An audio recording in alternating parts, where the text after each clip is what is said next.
यूहन्ना रचित सुसमाचार 16वां अध्याय। ये बातें मैंने तुमसे इसलिए कहीं कि तुम ठोकर न खाओ। वे तुम्हें आराधनालयों में से निकाल देंगे, वरन वह समय आता है कि जो कोई तुम्हें मार डालेगा वह समझेगा कि मैं परमेश्वर की सेवा करता हूं। और यह वे इसलिए करेंगे कि उन्होंने न पिता को जाना है और न मुझे जानते हैं। परंतु ये बातें मैंने इसलिए तुमसे कहीं कि जब उनका समय आए तो तुम्हें स्मरण आ जाए कि मैंने तुमसे पहले ही कह दिया था। और मैंने आरंभ में तुमसे ये बातें इसलिए नहीं कहीं क्योंकि मैं तुम्हारे साथ था। अब मैं अपने भेजने वाले के पास जाता हूं, और तुम में से कोई मुझसे नहीं पूछता कि तू कहाँ जाता है। परंतु मैंने जो ये बातें तुमसे कही हैं, इसलिए तुम्हारा मन शोक से भर गया।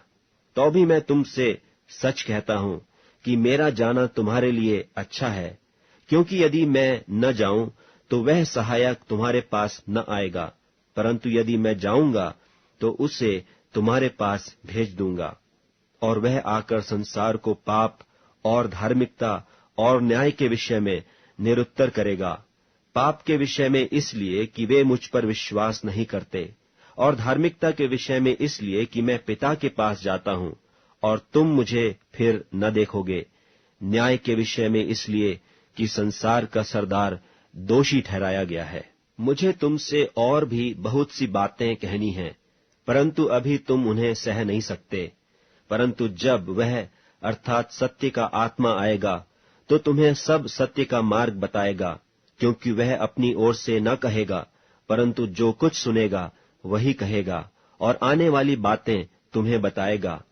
वह मेरी महिमा करेगा, क्योंकि वह मेरी बातों में से लेकर तुम्हें बताएगा। जो कुछ पिता का है वह सब मेरा है, इसलिए मैंने कहा कि वह मेरी बातों में से लेकर तुम्हें बताएगा। थोड़ी देर में तुम मुझे न देखोगे, और फिर थोड़ी देर में मुझे देखोगे। तब उसके कितने चेलों ने आपस में कहा, यह क्या है जो वह हमसे कहता है कि थोड़ी देर में तुम मुझे न देखोगे और फिर थोड़ी देर में मुझे देखोगे, और यह इसलिए कि मैं पिता के पास जाता हूं।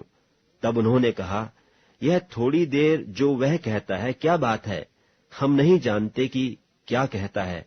यीशु ने यह जानकर कि वे मुझसे पूछना चाहते हैं, उनसे कहा, क्या तुम आपस में मेरी इस बात के विषय में पूछ पाछ करते हो कि थोड़ी देर में तुम मुझे न देखोगे और फिर थोड़ी देर में मुझे देखोगे? मैं तुमसे सच सच कहता हूं कि तुम रोओगे और विलाप करोगे, परंतु संसार आनंद करेगा। तुम्हें शोक होगा, परंतु तुम्हारा शोक आनंद बन जाएगा। जब स्त्री जनने लगती है तो उसको शोक होता है, क्योंकि उसकी दुख की घड़ी आ पहुंची। परंतु जब वह बालक जन्म चुकी तो इस आनंद से कि जगत में एक मनुष्य उत्पन्न हुआ, उस संकट को फिर स्मरण नहीं करती। और तुम्हें भी अब तो शोक है, परंतु मैं तुमसे फिर मिलूंगा, और तुम्हारे मन में आनंद होगा, और तुम्हारा आनंद कोई तुमसे छीन न लेगा। उस दिन तुम मुझसे कुछ न पूछोगे। मैं तुमसे सच सच कहता हूं, यदि पिता से कुछ मांगोगे तो वह मेरे नाम से तुम्हें देगा।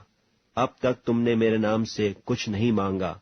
मांगो तो पाओगे, ताकि तुम्हारा आनंद पूरा हो जाए। मैंने ये बातें तुमसे दृष्टांतों में कही हैं, परंतु वह समय आता है कि मैं तुमसे दृष्टांतों में और फिर नहीं कहूंगा, परंतु खोलकर तुम्हें पिता के विषय में बताऊंगा।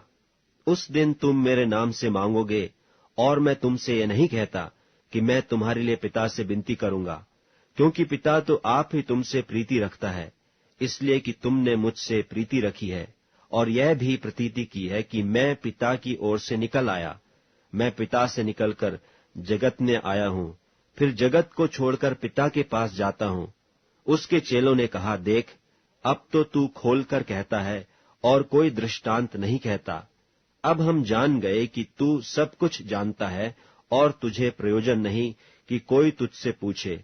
इससे हम प्रतीति करते हैं कि तू परमेश्वर से निकला है। यह सुन यीशु ने उनसे कहा, क्या तुम अब प्रतीति करते हो? देखो, वह घड़ी आती है, वरन आ पहुंची, कि तुम सब तितर बितर होकर अपना अपना मार्ग लोगे और मुझे अकेला छोड़ दोगे, तो भी मैं अकेला नहीं, क्योंकि पिता मेरे साथ है। मैंने ये बातें तुमसे इसलिए कही हैं कि तुम्हें मुझ में शांति मिले। संसार में तुम्हें क्लेश होता है, परंतु ढाढ़स बांधो, मैंने संसार को जीत लिया है।